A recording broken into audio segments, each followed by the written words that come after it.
In this video we're going to talk about relays. A relay is an electrical switch that operates under the control of an outside electrical signal.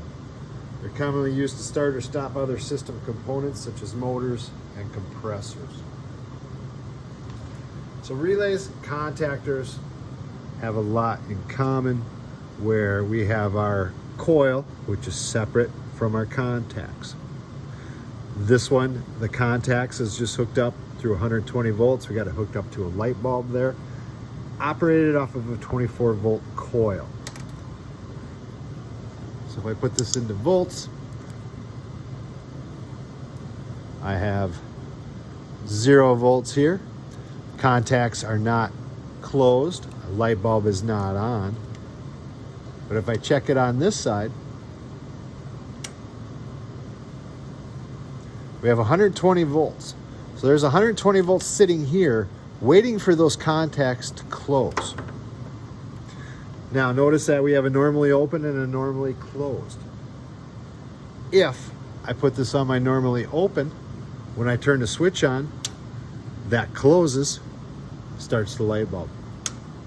If I switch this wire to the normally closed circuit, the light bulb comes on right away. Now if I turn my switch on, it goes off. So a normally open switch without any power to it will be open. And then once we put power to it, that's going to close. That's going to send power to our light bulb. Now, if we look at this relay close, we'll see there's a couple different points to make note of here. We have the soldered terminals. Those are going to be your coil. Your coil is always soldered. These brass copper rivets, those are your contacts.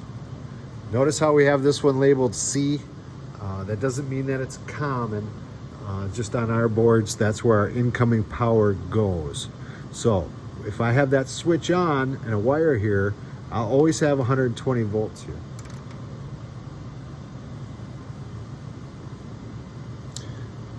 I can check my coil voltage here, 0 volts. Light bulb's not on.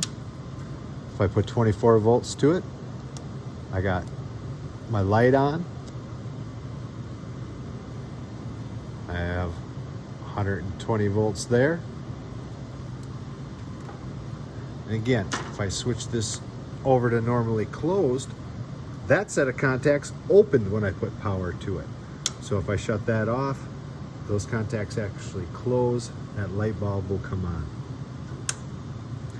So we use relays on a lot of stuff in HVAC.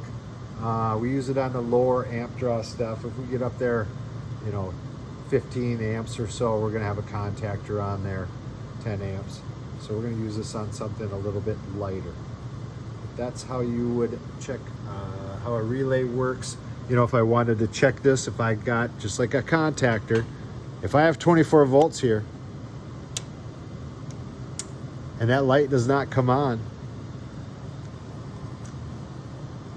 probably got a bad relay.